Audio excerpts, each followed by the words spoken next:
তোকে আজ মেরেই ফেলবো আমি। তুই আমার হাত থেকে আর বাঁচতে পারবি না। না না, তুমি এটা করতে পারো না, প্লিজ। তুমি তুমি এরকম করতে পারো না। নিশ্চয়ই পারি। কে ওখানে? তুমি আমার সঙ্গে যা করেছো তারপরে তো আমি নিশ্চয়ই করব। কে ওখানে?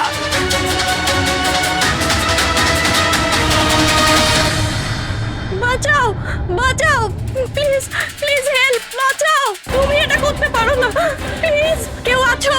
কেউ আছো? বাঁচাও, please please help, please please বাঁচাও। ওখানে কে আছে? প্লিজ হেল্প হেল্প, কেউ বাঁচাও আমাকে, প্লিজ। কেউ আছো?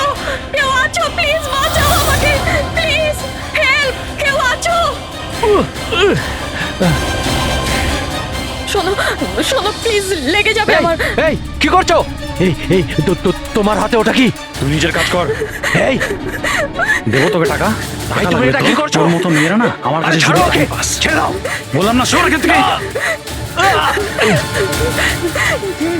গান ছাড়, গান ছাড়, লেগে যাবে বলছি। গান ছাড়, গান ছাড়।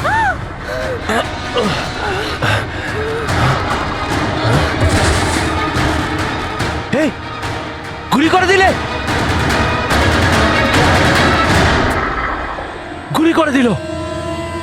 হ্যাঁ, খুন খুন করেছে, খুন করে দিয়েছে পুলিশ, খুন করেছে পুলিশ। এই আরেকটা গুলি কে চালালো?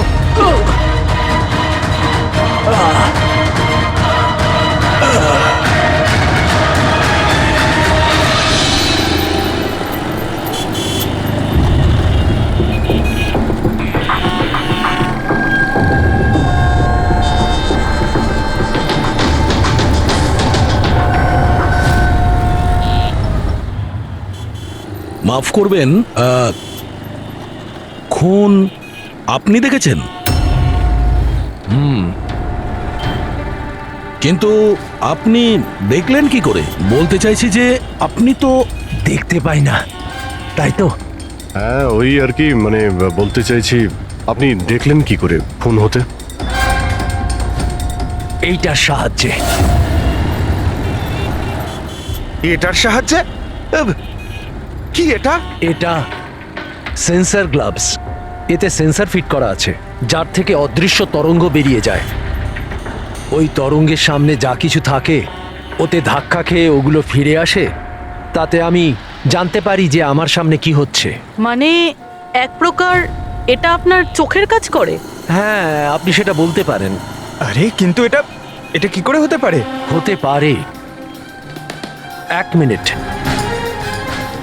আপনি আপনি একজন মহিলা, আপনি চুল বেঁধে রেখেছেন। স্যার, এটা তো ইনি আন্দাজেই বলছেন। আর আপনি আপনি বেশ গোলগাল দেখতে, হেলদি ইয়াং বয়। এটা তো ভুল বলেননি, দিন দিন তো মোটা হচ্ছ। ওয়েট তো চেক করেছিলাম স্যার, একটু কমও দেখাচ্ছিল। আপনি বলছেন যে এই ডিভাইসের সাহায্যে আপনি দেখেছেন কাউকে খুন হতে? একটা মেয়ের খুন হয়েছে স্যার, তাকে গুলি করা হয়েছে, গুলি। কোথায়? আই মিন এখানেই কাছাকাছি? না, এখানে নয়, এই এই জায়গাটা একটু এবড়ো খেবড়ো। ওটা খুব স্মুথ ছিল, ওখানে সিঁড়িও ছিল না। আচ্ছা, আপনি ওই জায়গা থেকে এখানে কি করে এলেন? জানি না, ঘটনাস্থলে কেউ আমাকে এখানে পিছন থেকে মারলো, আর তারপর আর কিছু জানি না।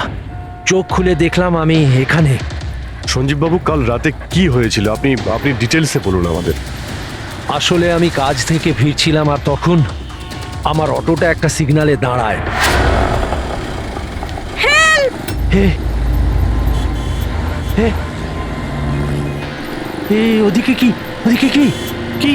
আরে ভেতর থেকে তুমি একটা মেয়ের চিৎকার শুনতে পেলে না? মেয়ের চিৎকার? কি বলছেন কি আপনি? ও, বের বললো। কি বলছেনটা কি আরে আপনি? আচ্ছা নাও, এটা তুমি রাখো রাখো। ঘটনাস্থলে আমি যখন পৌঁছলাম তখন দেখলাম যে একটা ছেলে আর একটা মেয়ে ছিল। ছেলেটার হাতে পিস্তল ছিল, গান। দুজনে ঝগড়া করছিল, ধস্তাধস্তি হচ্ছিল। খুন করেছে পুলিশ। এই আরেকটা গুলি। ব্যাস, যখন আমার চোখ খুললো তখন ওই ছেলেগুলো আমার গ্লাভস চুরি করবার চেষ্টা করেছিল আর আমি ওদের ধরে ফেলি।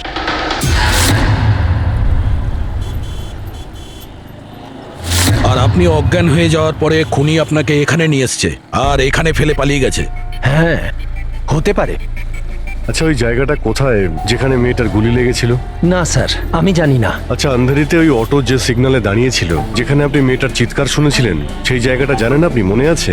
আই অ্যাম সরি, আমি এ ব্যাপারে আপনাদের হেল্প করতে পারবো না। ইটস ওকে, ইটস ওকে, আপনি চিন্তা করবেন না, আমরা ওই জায়গাটার খোঁজ নিয়ে নেব। কিন্তু কি করে? ওই অটো ড্রাইভারকে জিজ্ঞাসা করব। এত বড় শহরে ওই ড্রাইভারকে আপনি কোথায় খুঁজে পাবেন স্যার? পেয়ে যাব। ওদের নেটওয়ার্ক খুবই ফাস্ট, সারা শহরে ছড়িয়ে আছে, পেয়ে যাব। ওনার নাম, ঠিকানা বা অন্য কিছু জানেন আপনি? ও ও টুপি পরেছিল আর পুরনো গান শুনছিল 90-এর দশকের। আর ওর অটোতে আগুন নেভানোর যন্ত্রও লাগানো ছিল। আর হ্যাঁ, ওর কথাবার্তা দেখে মনে হচ্ছিল ও উত্তর ভারতে থাকে। হ্যালো, কি? উত্তর ভারতের লোক? পুরনো গান শোনে, আবার টুপিও পরে, আগুন নেভানোর যন্ত্রও আছে ওর অটোতে। ঠিক আছে, দেখছি।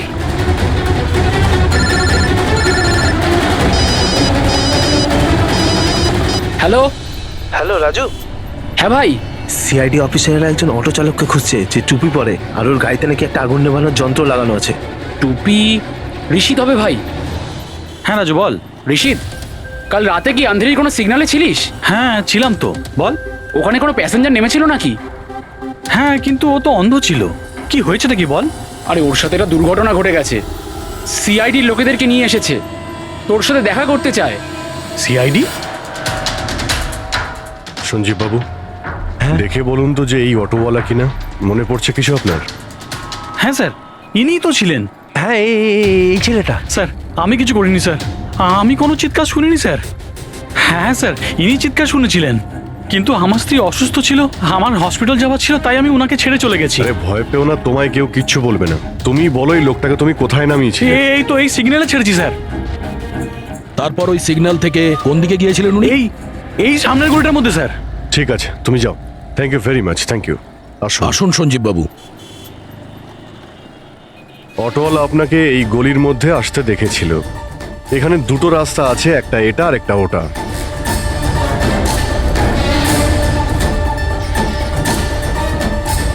কিছু মনে পড়ছে আপনার কোথায় গিয়েছিলেন? সঞ্জীব বাবু, একটু মনে করে বলুন যে আপনি এর মধ্যে কোন গলিতে গেছিলেন?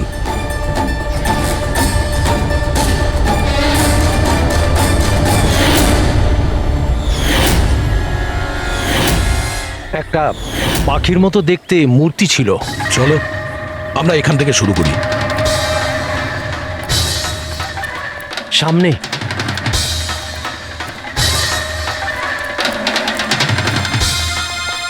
স্যার, এই দেখুন। সঞ্জীব বাবু, দেখুন তো এই মূর্তিটাই কিনা। হ্যাঁ হ্যাঁ, এটাই। অভিজিৎ স্যার, মূর্তি। গুড। এই যে এইটাই। আচ্ছা, এরপরে সঞ্জীব বাবু, এরপর মনে আছে আপনি কোথায় গিয়েছিলেন? 3টে গোল দেখতে পেয়েছিলাম। তোমরা ওই দিকটা দেখো, আমরা এদিকে যাচ্ছি।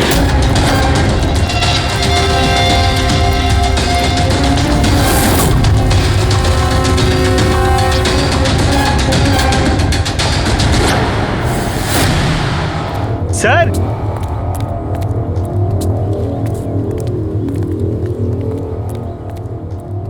হ্যাঁ, এটা রাউন্ড শেপ, একটা নিচে আর একটা। এরপর এরপর এরপর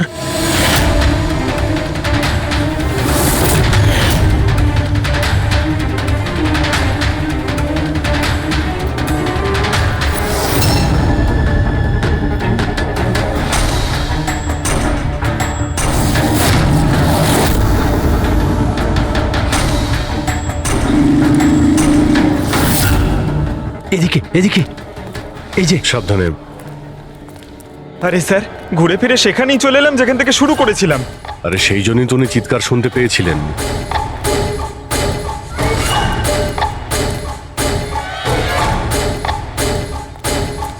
স্যার এই জায়গাটা একেবারে জনবসতির মাঝখানে, তাহলে গুলি চলার আওয়াজ কেউ শুনতে পাইনি কেন? কারণ গানে সাইলেন্সার লাগানো ছিল।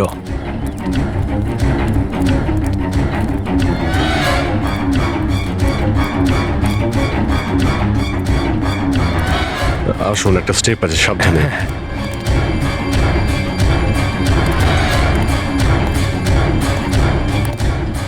না না, ঠিক আছে।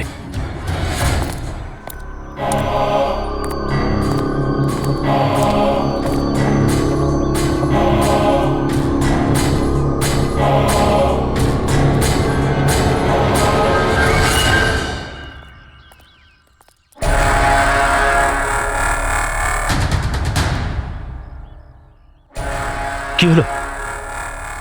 আপনারা দাঁড়িয়ে পড়লেন কেন? কি আছে? লাশ পেলেন? সঞ্জীব বাবু, আপনি বলেছিলেন গুলিটা কোনো মেয়ের লেগেছিল। হ্যাঁ হ্যাঁ, মেয়ের গায়ে লেগেছিল। আমি তাকে ছুঁয়ে দেখেছিলাম। ওর গুলি লেগেছিল, রক্ত বেরোচ্ছিল। কেন বলুন, কি হয়েছে? লাশ এখানে আছে, কিন্তু কোনো মেয়ের নয়, কোনো ছেলের। কি?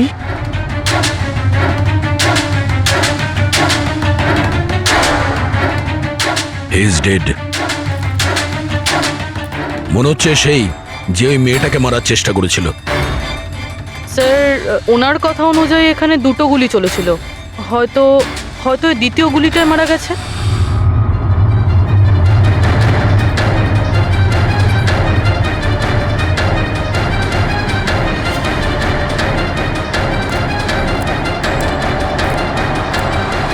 স্যার, স্যার এখানেও তো রক্ত পড়ে আছে। ওটা যদি ওর রক্ত না হয় তাহলে ওই মেয়েটার হতে পারে। গুলি তো ওর এখানেই লেগেছিল স্যার।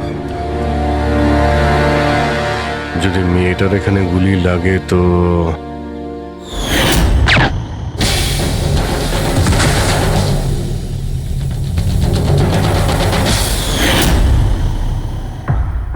আপনি বললেন যে আপনার মাথায় পিছন থেকে কেউ মেরেছিল, তো সেটা দ্বিতীয় গুলি চলার পরে আপনার লেগেছিল নাকি সেটা চলার আগে? না না, দ্বিতীয় গুলিটার পর মেরেছে। স্যার কি হচ্ছে এসব? কিছু বুঝতেই পারছি না। স্যার, রক্ত তো অনেক বেরিয়েছে। ওই মেয়েটা নিশ্চয়ই আহত। স্যার, না তো কোনো মোবাইল পেয়েছে, না ওয়ালেট, কোনো আইডেন্টিফিকেশন নেই। আর স্যার, ওর হাত আর আঙুলে যে চিহ্ন আছে সেগুলো দেখে মনে হচ্ছে কেউ যেন ঘড়ি আর আংটি চুরি করে নিয়েছে। আচ্ছা, এদের দুজনকে ছিনতাইয়ের উদ্দেশ্যে মারেনি তো? আগে এটা খোঁজ নিতে হবে যে মেয়েটা কোথায়। যদি আহত হয় কোনো হসপিটালে থাকবে, আর যদি মারা যায় তাহলে খুনি ও লাশ গুম করার চেষ্টায় রয়েছে। মিসিং পারসন ব্যুরোতে খোঁজ নিয়ে দেখো তো এর ব্যাপারে কিছু জানতে পারা যায় কিনা। বস, ক্রাইম স্পটে ওই জায়গাতে মাটির ওপর যে রক্ত পাওয়া গেছিল, ডিএনএ টেস্ট অনুসারে ওই রক্তটা কোনো মেয়ের। আসলে এই মেয়েটা ওই সময় ওখানে উপস্থিত ছিল না যখন তোমরা গেছিলে, কিন্তু ক্রাইম যখন হয়েছিল তখন ওই মেয়েটা নিশ্চয়ই ওখানে ছিল। আর স্যার, দুর্ঘটনার সময় রাত 11টা থেকে 1টার মধ্যে। ঠিকই তো আছে। সঞ্জীবও তো ওই সময় ছিল 11:30 নাগাদ। হ্যাঁ স্যার, আর সঞ্জীব বাবুকে অজ্ঞান অবস্থায় সেখানে রেখে দেয় যেখান থেকে আমরা ওনাকে পাই। আরো একটা কথা স্যার, দুটো গুলি চলেছিল। মেয়েটার গুলি লেগেছিল আর ও ওখানেই অজ্ঞান হয়ে পড়ে গেছিল সঞ্জীব বাবুর কাছেই। তারপরে স্যার দ্বিতীয় গুলিটা করা হয়েছিল যেটা ছেলেটার লেগেছিল। তার মানে সঞ্জীব বাবু ছাড়াও ওখানে আর কেউ ছিল যে ওই আহত মেয়েটাকে ওখান থেকে নিয়ে গিয়েছিল আর সঞ্জীব বাবুকে ওই ফুটপাতে ফেলে গেছিল। স্যার, আমি আশেপাশের এলাকায় খোঁজ নিয়েছি। ওখানে কেউই কোনো ছেলে এবং মেয়েকে আসতে বা কোনো আহত মেয়েকে ওখান থেকে যেতে দেখেনি। আচ্ছা, সালুকে একটা কথা বলো, যদি খুনি সঞ্জীবকে ক্রাইম সিন থেকে তুলে নিয়ে গিয়ে ওখানে যেখানে আমরা ওকে পাই, তাহলে হতে পারে ওই লোকটার কোনো ট্রেসেস সঞ্জীবের পোশাকে আছে। খোঁজ নিতে পারবে কে ছিল সে? অবশ্যই খোঁজ দিতে পারবো। তাহলে খোঁজ নাও।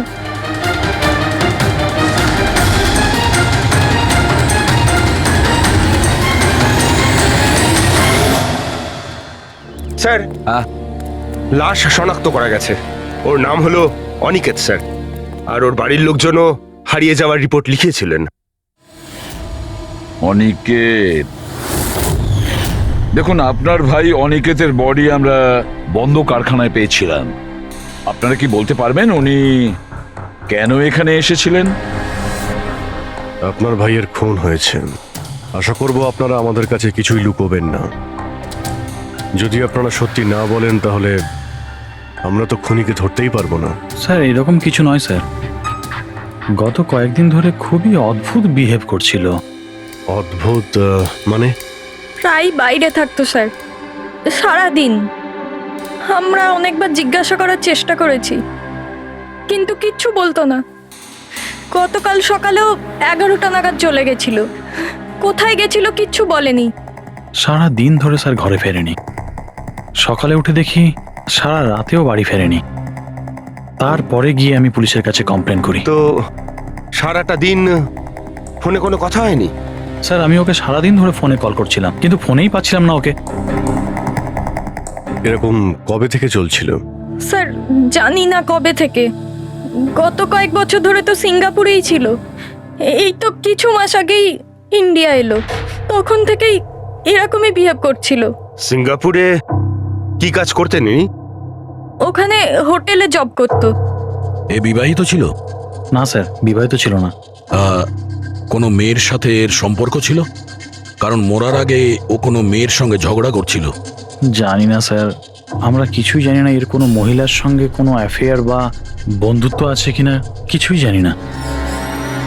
স্যার স্যার এনাদের থেকে অনিকেতের নাম্বার নিয়ে আর কল রেকর্ডস চেক করি স্যার। তাতে জানতে পারি যে একটাও মেয়ের নাম্বার নেই স্যার, শুধু ছেলেদের সঙ্গেই কথা বলতো, আর বেশিরভাগই ওর সঙ্গে যারা কাজ করতো তাদের। আর স্যার মৃত্যুর আগেও ও কাউকে ফোন করেনি নিজের ফোন দিয়ে। কোনো মেয়ের নাম্বার পাওয়া যাচ্ছে না, এটা তো খুব অবাক কাণ্ড। স্যার খুবই সাদাসিধে লোক ছিল, শুধু নিজের কাজ নিয়েই ব্যস্ত থাকতো। ঠিক আছে, আপনারা যেতে পারেন। যদি দরকার হয় আপনাদের ডেকে নেব।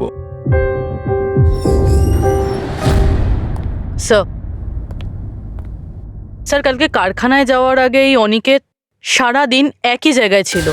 কোন জায়গায়? Sir coffee shop. স্যার এর ক্রেডিট কার্ডের বিল থেকে এটা প্রমাণিত হয় যে এ সারাদিন ওই কফি শপে ওর ক্রেডিট কার্ড সোয়াইপ করেছিল। হ্যাঁ স্যার, ওর ফোনের লাস্ট লোকেশন ওই কফি শপই ছিল। কোন কফি শপ ছিল ওটা? Pillow coffee shop.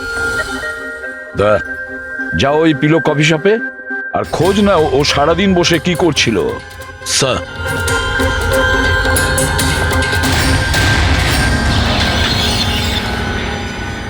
বস কি খবর নিয়ে এসেছো? এমন খবর এনেছি যেটা আমাদের কাছে খুব জরুরি। কি? এর পোশাকের মধ্যে আমি কয়েকটা আলাদা আলাদা ডিএনএ স্যাম্পল পেয়েছি। কিছু মানে? কিছু মানে 5 জন লোকের ডিএনএ স্যাম্পল পেয়েছি। 5? হ্যাঁ 5, আর এই 5 জনই মেয়ে। আর সঞ্জীবের জামা কাপড় থেকে আমরা 2 ধরনের ডিএনএ পেয়েছি, আর এই দুটো স্যাম্পল অনিকেতের জামা কাপড় থেকে পাওয়া স্যাম্পলের সঙ্গে ম্যাচ করে গেছে। মানে 5 জনের মধ্যে 2 জন যারা অনিকেতকে ছুঁয়েছিল, ওরা আবার সঞ্জীব বাবুকেও ছুঁয়েছিল। তার মানে অভিজিৎ এই পুরো কাজটা দুটো মেয়েই করেছে।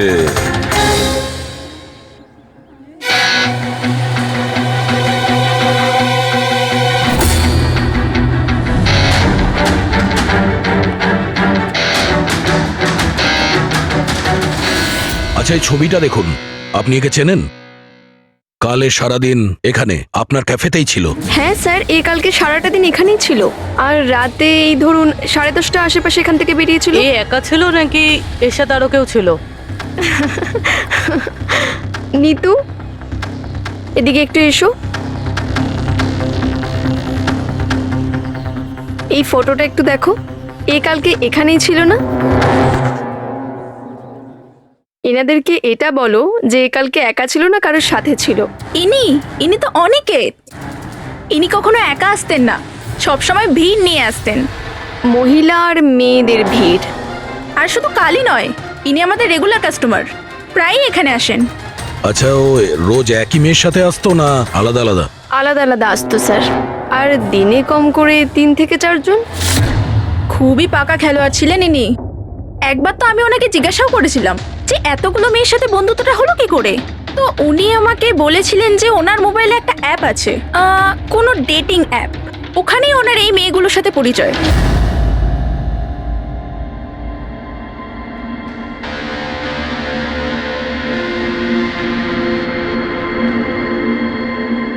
কিছু জানতে পেরেছো? হ্যাঁ স্যার, অনিকেতের ডেটিং অ্যাপের ব্যাপারে জানা গেছে। ওই অ্যাপটার নাম ম্যাচ আপ। Match up? এটা দুজনের সাথে বিয়ে দেওয়ার কোনো অ্যাপ নয় তো? হ্যাঁ স্যার, ওই রকমই কিছু। কিন্তু অনিকেত এই অ্যাপের ভুল ব্যবহার করেছে। ও এই অ্যাপের সাহায্যে এতগুলো মেয়ের সঙ্গে কন্ট্যাক্ট করেছে স্যার, আর ওদের সঙ্গে বন্ধুত্ব করেছে। আর মনে হচ্ছে বিয়েও কাউকেই করতে চায়নি, শুধুমাত্র টাইম পাস করছিল। এই অ্যাপে শুধুমাত্র চ্যাটিংই হয়, আর কারো নাম্বার এই অ্যাপে শো করে না স্যার। স্যার, আমরা অ্যাপ ডেভেলপ কোম্পানি থেকে 4টে মেয়ের ব্যাপারে খোঁজ নিয়েছি। অনিকেত যাদের খুব টাচে ছিল, ইনফ্যাক্ট মার্ডার হওয়ার দিনও ওদের সঙ্গেও ক্যাফেতে দেখা করেছিল। পুরবি কথা বলছে। প্রথম মেয়েটা হলো মোনা। হ্যাঁ, আমি দেখা করেছিলাম ওনার সাথে কফি শপে এই 4টে নাগাদ। কফি খেয়েছিলাম আর একটু কথাও বলেছিলাম আমরা।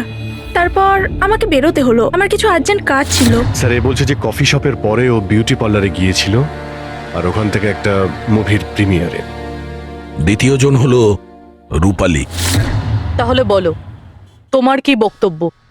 ও অনেক দিন ধরে আমার পিছনে পড়েছিল, খালি বলতো দেখা করো দেখা করো। ভীষণই বোরিং ছিল, আই টেল ইউ। ওর সাথে 1 কাপ কফি যে আমি কিভাবে খেয়েছি, আর কফিটা শেষ হওয়ার সাথে সাথেই আমি ওখান থেকে বেরিয়ে গেছি। ও বলেছিল স্যার ও অনিকেতের সঙ্গে 6টার সময় দেখা করেছিল, আর তারপরও ফ্যামিলি ফাংশন অ্যাটেন্ড করতে আন্ধেরি গিয়েছিল। আর তৃতীয় অঞ্জু স্যার। ওর সাথে তো সময়টা বুঝতেই পারিনি। কত ভালো ভালো কথা বলতো, আপনি জানেন আমরা সেদিন কত কথা বললাম। হঠাৎ করে ও বললো ওকে কোথাও যেতে হবে। আমরা ডিসাইড করলাম যে আমরা আবার দেখা করব,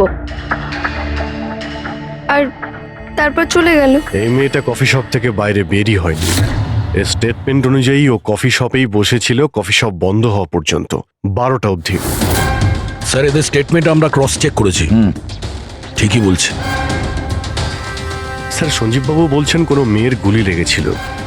এদের 3জনকে চেক করা হলো, কিন্তু কোনো আঘাতের চিহ্ন নেই। তোমরা তো 4টে মেয়ের কথা বলেছিলে, তাহলে চতুর্থ মেয়েটি গেল কোথায়? স্যার, 4 নম্বর মেয়েটা হলো এরিকা। আমরা এই অ্যাপের সাহায্যে ওর সঙ্গে কন্ট্যাক্ট করার চেষ্টা করেছিলাম, কিন্তু ও কোনো রেসপন্স করেনি। তাহলে এক কাজ করো, ওই মেয়েটার সঙ্গে গিয়ে দেখা করো।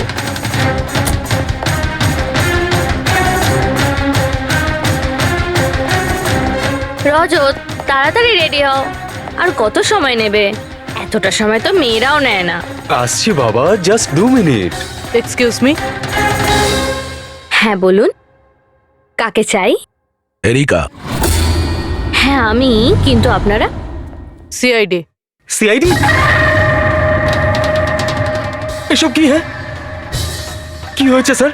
স্যার, কোনো প্রবলেম হয়েছে? আপনাকে আমরা মেসেজও করেছিলাম ম্যাচ আপ অ্যাপ থেকে। আপনাকে সিআইডি ব্যুরোতে আসতে বলেছিলাম, আপনি আসেননি, তো আমাদের আসতে হলো। Match up app? এটা কি? Dating app. Dating app? তুমি এই ডেটিং অ্যাপে কি করছো? হ্যাঁ শোনো, ওনাদের কোনো ভুল হচ্ছে, আমি কোনো ডেটিং অ্যাপে নেই। সেটা কিভাবে হতে পারে? আপনার প্রোফাইল আছে, আপনার ডিসপ্লে পিকচার রয়েছে। শুনুন, আমি একজন বিবাহিতা, আমি কোনো ম্যারেজ সাইট বা ডেটিং অ্যাপে নেই। ইনি আমার হাজব্যান্ড রজত, আর আমি ওনার সাথে বিয়ে করে খুব হ্যাপি। আমার এসব করার কোনো প্রয়োজন নেই। ম্যাডাম, আপনি যদি সত্যি বলেন তাহলে এটা কি? আপনার প্রোফাইলে এই ডেটিং অ্যাপে কি করে? দেখুন, আমি সত্যি বলছি, আমি জানি না এটা কি। আমি এরকম কোনো প্রোফাইলই বানাইনি। তো আপনি এটা বলতে চাইছেন যে আপনার নামে কেউ ফেক আইডি বানিয়েছে? আচ্ছা, আপনি কোনো অনিকেত নামে কাউকে চেনেন? অনিকেত? এই লোকটা? না স্যার, আমি একে চিনি না। স্যার, কি করছেন আপনারা? কেন আমাদেরকে ডেকেছেন? আমরা আপনাদের বলিনি, কিন্তু অনিকেত, যার সঙ্গে আপনারা কফি শপে দেখা করেছিলেন, ওর খুন হয়ে গেছে ওই রাতেই। কিন্তু স্যার, আমরা ওকে কেন মারবো? আমরা তো ওকে ঠিকমতো চিনতামই না। ইনফ্যাক্ট এই ঘটনার কিছুদিন আগে তো ওর সাথে চ্যাট হয়েছিল আমার অ্যাপে। হ্যাঁ, আর ওই দিনই তো আমি প্রথমবার দেখা করেছিলাম ওর সাথে। আর আমার সাথে তো ওর সেরকম কোনো শত্রুতাও ছিল না। আর আমি তো ওই অ্যাপেই নেই, এমনকি আমি ওকে চিনিও না। ওই অ্যাপের প্রোফাইলে আপনার পার্সোনাল পিকচার ছিল, সেই পিকচার আপনার ফোন থেকেই নেওয়া হয়েছিল। কোনো স্ট্রেঞ্জারের কাছে আপনার ছবি কিভাবে আসবে? ম্যাম, আমি জানি না আমার ছবি কিভাবে ওর কাছে গেল। আমার ফোন কিছুদিন আগে হারিয়ে গিয়েছিল। ফোন চুরি হয়ে গেছে? কোথায়? স্যার ঠিক জানি না, মনে পড়ছে না। কোনো ব্যাপার না, আপনারা কিছুক্ষণের জন্য আমাদের সাথে কোঅপারেট করুন, আমরা জেনে যাব খুনিকে। ফ্রেডি,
সঞ্জীব বাবু, এদের মধ্যে কেউই না যে ওদিন ঘটনাস্থলে ছিল? এদের মধ্যে কেউ নয়। ঠিক আছে, আপাতত আপনারা যেতে পারেন। Thank you.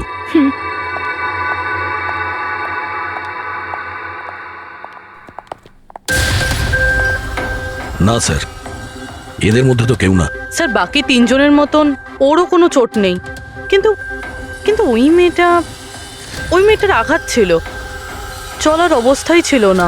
কিন্তু সালুকে যে আমাকে বলল ও সঞ্জীবের পোশাকে যে ডিএনএ টেস্ট করেছিল তাতে তো দুটো মহিলার ট্রেসেস পাওয়া গেছে। ঠিক আছে, কিন্তু একজন আহত হতে পারে, আরেকজন সেও তো ওই চারজনের মধ্যে একজন হতে পারে। স্যার, এই চারজনের জল খাওয়ার গ্লাসগুলো ফরেন্সিকে পাঠিয়ে দিয়েছি, রিপোর্ট আসবে। স্যার, হ্যাঁ স্যার ওই দুটো মেয়ের ডিএনএ এই চারজনের সঙ্গে ম্যাচ করেনি। কি ম্যাচ হচ্ছে না? তাহলে মেয়ে দুটোকে পাবো কি করে? এক মিনিট। কি হলো সঞ্জীব?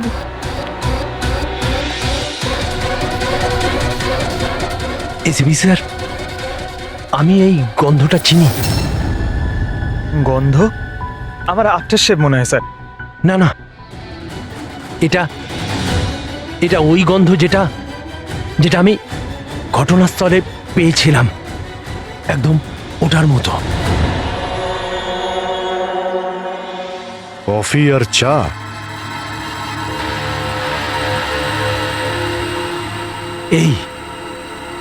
এই গন্ধটা ঘটনাস্থলে, এই গন্ধটাই ছিল।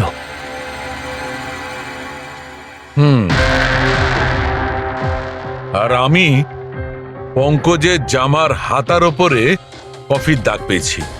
হ্যাঁ স্যার, ওই সকালে কফি বানাচ্ছিলাম না, তাই একটু পড়ে গেছিল। তার মানে ডক্টর সালুখে ওই ক্রাইম সিনে কফি আর চায়ের মিশ্রিত একটা গন্ধ ছিল।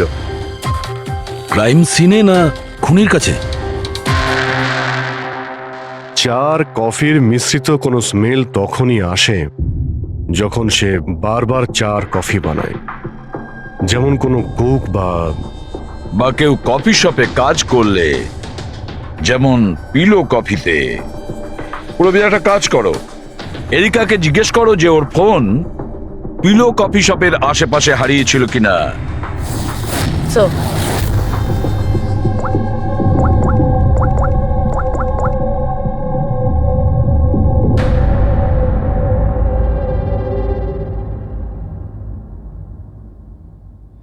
স্যার হ্যাঁ স্যার ওনার ফোন ওখানেই হারিয়েছিল, ওই কফি শপে।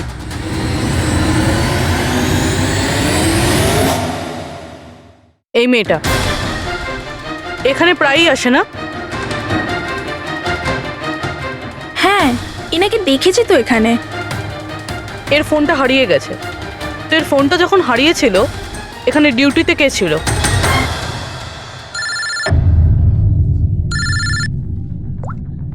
হ্যালো, হ্যাঁ ফ্রেডি। ও গুড, ঠিক আছে, আমরা এক্ষুনি ওখানে পৌঁছচ্ছি। পুরবি, স্যার ফ্রেডির ফোন ছিল। ওই হসপিটালটার খোঁজ পাওয়া গেছে যেখানে ওই আহত মেয়েটা ভর্তি আছে। স্যার ওই মহিলাই যে অনিকেতের খুন করেছিল? হ্যাঁ, ওই মেয়েটা। আমাদের এক্ষুনি ওখানে যেতে হবে। স্যার আমাদের এখন বেরোতে হবে, কিন্তু যতক্ষণ অবধি জিজ্ঞাসাবাদ কমপ্লিট না হচ্ছে কেউ কফি শপ থেকে বেরোবে না।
এক্সকিউজ মি, আমি এক্ষুনি আমার বোনকে ডিসচার্জ করাতে চাই। আপনি এক্ষুনি ডিসচার্জ পেপার তৈরি করুন, তাড়াতাড়ি। ডিসচার্জ? কিন্তু উনি তো এখনো কোমায়। দেখুন, আমার এসব জেনে কোনো কাজ নেই, আমাদের এক্ষুনি এখান থেকে বেরোতে হবে। আপনি তাড়াতাড়ি করুন please। এভাবে কি করে ডিসচার্জ করে দিই? ওনার প্রাণের থেকেও কি এমন বেশি জরুরি? দেখুন, আমার এত তর্ক করার কোনো সময় নেই, আপনি আমার সঙ্গে তর্ক করবেন না। তাড়াতাড়ি করুন প্লিজ, যেটা বললাম সেটা করুন।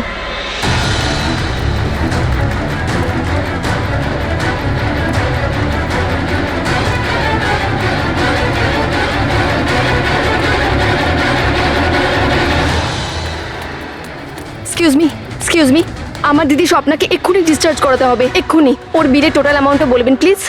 Excuse me. মনে হয় খুব তাড়া আছে তোমার।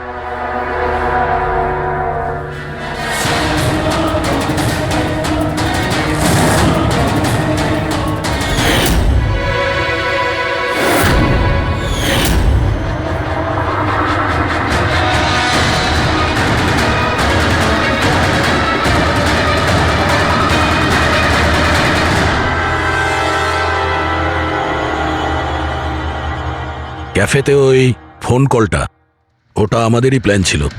আমরা এটাই দেখতে চাইছিলাম যে ওই আহত মেয়েটার মিথ্যে খবরের জালে কে ফাঁসে।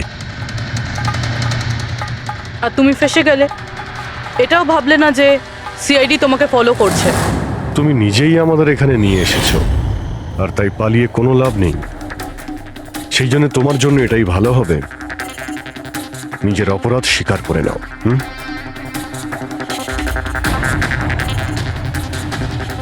অনিকেত আমার দিদিকে জীবন্ত অবস্থাতে মেরে ফেলেছিল। ওদের সিঙ্গাপুরে দেখা হয়েছিল, আর ওখানেই আমার দিদিকে বিয়ের মিথ্যে প্রতিশ্রুতি দিয়েছিল। ওরা এঙ্গেজমেন্টও করে নেয়, আর তারপরে বিয়ের কথা বললেই ও এড়িয়েই যেত।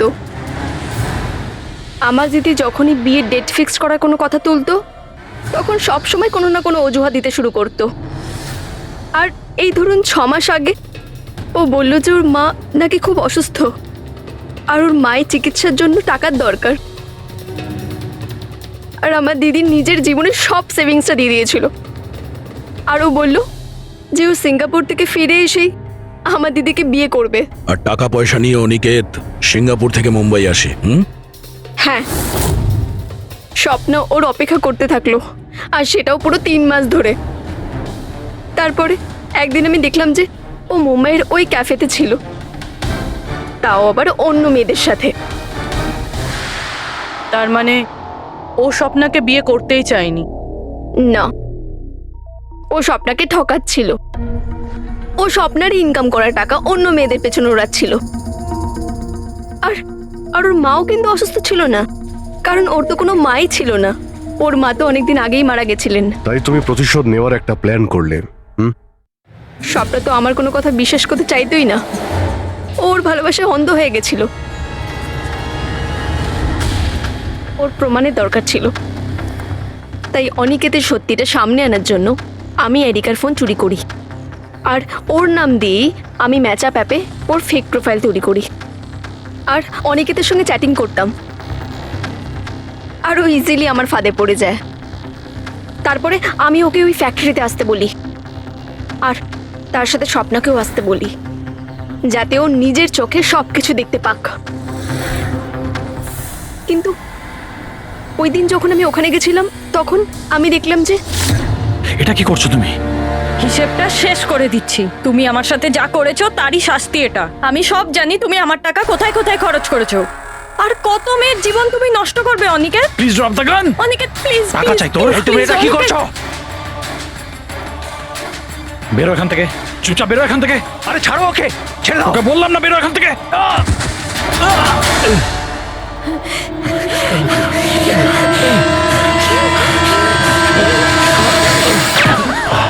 এই, গুলি করে দিলে, গুলি করে দিল। হ্যাঁ, খুন খুন করে দিয়েছে পুলিশ। এই, আরেকটা গুলি কে চালালো? আরেকটা গুলি চালিয়েছে পুলিশ।